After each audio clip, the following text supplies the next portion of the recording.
Hello, আসসালামু আলাইকুম everyone. তো সবাই কেমন আছেন? আশা করি ভালো আছেন। আমিও ভালো আছি। যারা চাকরি করতে চাও এবং গার্মেন্টসে একবারে নতুন লোক যারা গ্রাম থেকে আসো, হয়তো লেখাপড়া অনেক আছে কিন্তু অভিজ্ঞতা নেই, তাদের জন্য ভিডিওটা। অবশ্যই তারা যোগাযোগ করবেন আমার সাথে। আমার লিঙ্কে নাম্বার দেওয়া থাকবে। আমার এই ভিডিওটা দেখে আমার সাথে যোগাযোগ করলে কোথায় আসতে হবে, ফ্যাক্টরি কোথায়, আমাদের অফিস কোথায়, আমি ডিটেলস দেওয়ার চেষ্টা করব। গার্মেন্টস আমি আগের ভিডিওতেও বলেছিলাম যে যারা নতুন একবারে গ্রাম থেকে আসেন তারা আসলে অভিজ্ঞতা নিয়ে চিনেন না। আমি আগের ভিডিওতে একটা কথা বলছিলাম, ভিডিওটা ওইখানে আপনারা দেখলে বুঝতে পারবেন। আমার ভিডিওটা দেখে আসবেন। আসলে শোল্ডারের পরে এই নেকটা আসলে তৈরি করতে কি কি লাগে এবং কোন মেশিন দিয়ে নেকটা জয়েন করে এবং এই নেকটা কিভাবে এখানে জয়েন করে, মানে অ্যাটাচ করে, বা এটা এই জায়গায় লাগায় কিভাবে, সেটাই বলবো। যেমন এই রিপটা কিন্তু প্রথমে টাক দেয়, এটা হলো রিপ।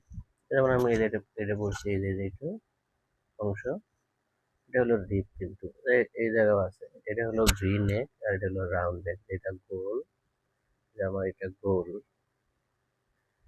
আমার আমার এটা হলো গোল, এটা হলো রাউন্ড নেক। ঠিক আছে, রাউন্ড নেক, এটা গোল, এটা রাউন্ড নেক। এটা আসলে কিভাবে কিভাবে এটা এই জায়গায় লাগায়, কোন মেশিন দিয়ে লাগায়। আর যারা নতুন কোয়ালিটিতে চাকরি নিতে চাও তারা আসলে অনেকে জানে না যে আসলে কোয়ালিটিটা কি, কোনটা ভালো মাল আর কোনটা খারাপ মাল, কোনটা চলবে কোনটা চলবে না, এরকম মানে চিনে না অনেকে। উনি নেকটা, এই যে জয়েন্টটা দেখা যাচ্ছে, আহ, এই যে এই জয়েন্টটা, এটা কিন্তু প্লেন মেশিন দিয়ে টাক দেয় প্রথমে। ঠিক আছে, টাক দেওয়ার পরে এই রিপটা ওভারলকে এভাবে ধরে ওভারলকে কিন্তু জয়েন্ট করে।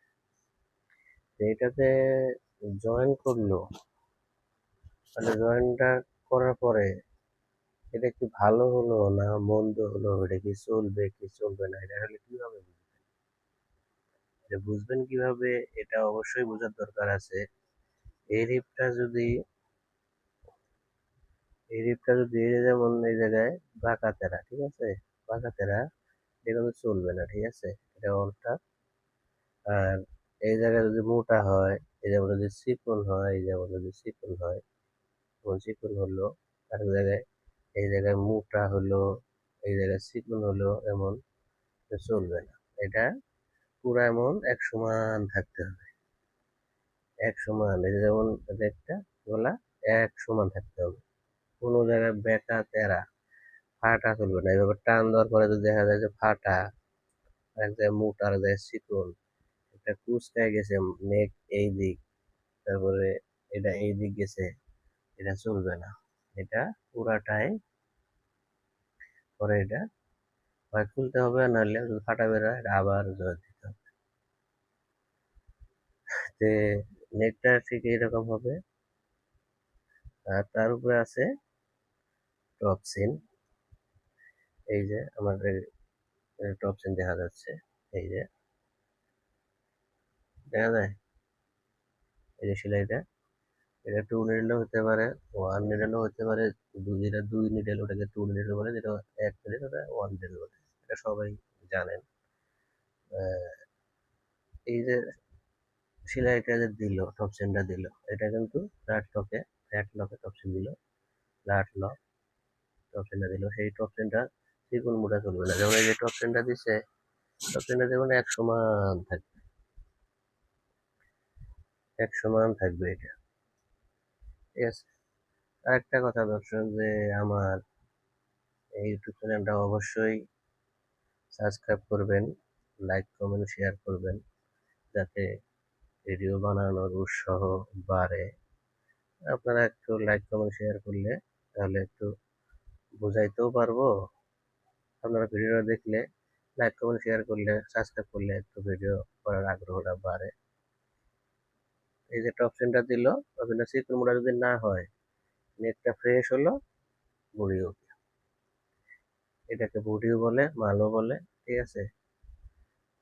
এটা ওকে, যদি ওকে হয় তাহলে তো আর কোনো কথাই নেই, এটা চলবে। আর যদি ওকে না হয় তাহলে চলবে না। আচ্ছা, এগুলো নেকের কাজ। তবে নেকে আরেকটা কাজ আছে, এটা হলো যে ব্যাকটিপ। এই যে এটা দেখা যায় না, এটা লেবেল, এটা হলো লেবেল, ঠিক আছে। এই লেবেলটার কথাই বলি। লেবেলটা আসলে কিসের জন্য দেয়? লেবেলটা মূলত বায়ারের রিকমেন্ড, এটা যে এটা মধ্যে বায়ারের নাম লেখা থাকে, কি বায়ারের মাল, এর নাম লেখা থাকে, প্লাস সাইজ থাকে, ঠিক আছে। সাইজ থাকে, এই সাইজ দেখে মালিক করে। যেন আমরা শার্ট গায়ে দিই, সাইজে সাইজ লেখা আছে না, সাইজ ছাড়া কি আর কোনো জিনিস তৈরি হয়? দেখা গেছে একটা,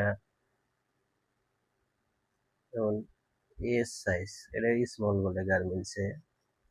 তারপর এম সাইজ, এটাকে মিডিয়াম বলে। এল সাইজ লার্জের বলে। এক্সএল, এটা এক্সএলই বলে। টু এক্সএল মানে 2x তারপর এল, হলো ডাবল এক্সেল বা 2XL বলে। আবার 3XL, এটা আবার 3XL বলে। পরে মনে হচ্ছে 4XL, এটা 4XL বলে। 5XL, 6XL আছে, এইভাবে সাইজ আছে প্লাস এই জায়গায় বায়ারের নাম লেখা থাকে। এটা কোন দেশের মাল, কোন সময় দেশের মালের কোন দেশে যাবে, কোন দেশের বায়ার, সেখানে কিন্তু নাম লেখাও থাকে। কোন দেশে যাবে সেই জায়গায় লেবেলে লেখাও থাকে।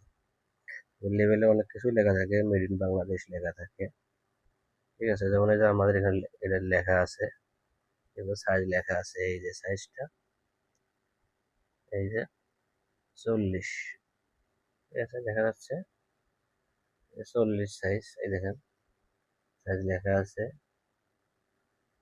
অনেক কিছু লেখা থাকে। তারপরে লেবেল সম্পর্কে আর একটা বলি, এই জায়গায় কিন্তু একটা গেঞ্জিটা আপনার ধরলে এই সাইড যে আছে, এই সাইডে একটা আরেকটা লেভেল থাকে, ওটা কেয়ার লেভেল বলে। এই কেয়ার লেভেলে কিন্তু মেড ইন বাংলাদেশ প্লাস আরো কিছু থাকে, যেমন 100% কটন, এই এই গার্মেন্টসটা লেখা থাকে 100% কটন। আর যেটা গ্রে কালার, এটা কিন্তু 100% থাকে না, এটা হলো 85%, 85% কটন থাকে, ঠিক আছে। তাই ওটা বললাম, প্লাস এখন বললাম ওই নেকের পরে যেমন স্লিপ কিন্তু এই, সরি, এই পাইপিংটা, আর এটা কিন্তু ফ্ল্যাট লগে পাইপিং হয়, একটা ব্যাক ট্রিপ বলে, এতটুকু জায়গা ব্যাক ট্রিপ করে। ব্যাক ট্রিপের পরে এই প্লেন মেশিন দিয়ে একটা টপসিন দেয়, এই যে প্লেন মেশিন দিয়ে এখান থেকে এতটুকু টপসিন দেয়, প্লাস এই যে লেভেলটা লাগাই দেয়, দেখা যাচ্ছে অবশ্যই লেভেলটা লাগাই দেয়। লেভেলটা লাগাইলে তাহলে আপনার দেখা গেছে এটা বডিটা ওকে হলো। ওকে হলে এই যে দেখা যায় কি, এইবারে সেলাইটা কিন্তু সুন্দর হয়, এই সেলাইটা কিন্তু সুন্দর হয়, ঠিক আছে। এইভাবে টপসিন দেওয়ার সাথে সাথেই ওই টপ সাইডে সুন্দর একটা সেলাই হবে, যখন আপনি পরবেন এটা কিন্তু সেলাইটার স্টিচটা সুন্দর দেখা যায়, ঠিক আছে। প্লাস এখানে লেভেল থাকবে, ঠিক আছে। এটার কাজ যখন শেষ, তখন আসবেন স্লিপে। যে স্লিপ আমরা অনেকে হাতা বলি বাংলায়, আসলে গার্মেন্টসে হাতা চলে না, এটাকে স্লিপ বলা হয়। যে স্লিপ জয়েন করার আগে বা এটা পরে করলেও হয়, এই যে দেখা গেছে এটাকে একটা হ্যাম আছে, এটা চুরি হ্যাম, ওটা কিন্তু পরে করে স্লিপ জয়েন করবে। স্লিপ কিভাবে জয়েন করবে, একটা হেল্পার স্লিপ মিলাই দেবে। বডি স্টিকার যদি 54 থাকে, স্লিপ এটা আলাদা দাম থাকে, কারণ ওটাও 54 থাকতে হবে। ওই 54 আর এই 54 অ্যাডজাস্ট করে দেবে, মিলাই দিবে হেল্পার। পরে অপারেটরে এটা জয়েন করবে। জয়েন করার পরে কোয়ালিটিটা কিভাবে বুঝবে এটা কি ওকে হলো না ওকে হইছে না, কি করবে এইভাবে টান দিবে, টানে দেখবে ফাটা আছে নাকি, যদি ফাটা চিরা থাকে তাহলে এটা চলবে না, অল্টা এইভাবে বডিটা ধরবে, ধরে এমনি টান দিয়ে দেখবে। তারপরে এমনি দেখবে কোনো বডি কি কোনো শেয়ারিং আছে নাকি, এমনি কুচকে গেছে নাকি, এরকম দেখবে। ঠিক আছে, দেখার পরে আপনার এটা স্লিপটা কি করবে, দেখার পরে এটা কি করবে, পরে করে সাইড মারবে। সাইড হলো এই যে এখান থেকে পুরাটাই সাইড, এই মাথার থেকে শুরু করে এই যে মাথা পর্যন্ত এটা হলো সাইড, পুরাটাই সাইড। এবারে সাইড, দুই সাইড, সাইডে ওভারলকে মারবে, ওভারলকে সাইড মারবে, স্লিপ যখন করে পরে সাইড মারবে। সাইডটা যখন মারবে তখন কিন্তু সুন্দরভাবে এই যে বডিটা উল্টাইতেছি আমি, দেখেন সবাই, এটা উল্টাইলাম, কি করবে এই যে এখান থেকে এই মাথার থেকে একবারে এই মাথার পর্যন্ত ওভারলকে এমনি সিলাইব। সেটার পরে সাইড আপনারা যারা কোয়ালিটি চাকরি নিতে চান তারা অবশ্যই কি করবে, এইভাবে চেক দিবেন। তাহলে কোনো ফাটা বেরোচ্ছে সেলাইয়ের মধ্যে, যদি কোনো ফাটা দেখা যায়, ফাটা ছেঁড়া থাকলে তার মেন হলো এই যে পয়েন্টটা, এই যে স্লিপের এই যে সাইডটা যখন মারছে তখন কিন্তু এই জায়গাটা পয়েন্ট আছে, এই যে এই পয়েন্টটা, এটা মনে 100% মিলতে হবে। এটা যদি না মিলে তাহলে কিন্তু ভাই অল্টার এটা চলবে না। মেন সাইডের মেন হলো যে এইটা, এই পয়েন্ট, এই পয়েন্ট যদি না মিলে তাহলে কোনো দিন ওর মাল চলবে না, এটা 100% পয়েন্ট টু পয়েন্ট মিলতে হবে। ঠিক আছে, সাইডটা, তারপর সাইডে কোনো স্কিপ ব্রোকিং চলবে না, চিরা ফাটা স্কিপ, তাহলে ওই পয়েন্টটা চলবে না, পয়েন্টটা যদি না মিলে তাহলে চলবে না। আজকে দর্শক আজকে ইয়ে পর্যন্তই, সাইড পর্যন্তই বললাম। পরবর্তী ভিডিওতে সাইডের পরে যেমন বডি হ্যাম আছে, স্লিপ হ্যাম আছে, আর কি কি প্রসেস আছে এগুলা পরের ভিডিওতে, নেক্সট ভিডিওতে বলবো। আজকে দর্শক এই পর্যন্তই, সবাই ভালো থাকবেন, আল্লাহ হাফেজ। অবশ্যই লাইক করবেন, শেয়ার করবেন, আর যারা চাকরি নিতে চান অবশ্যই আমার এই নাম্বারে কল করবেন, আমার সাথে যোগাযোগ করবেন, অবশ্যই আমি ঠিকানা দেবো। আল্লাহ হাফেজ।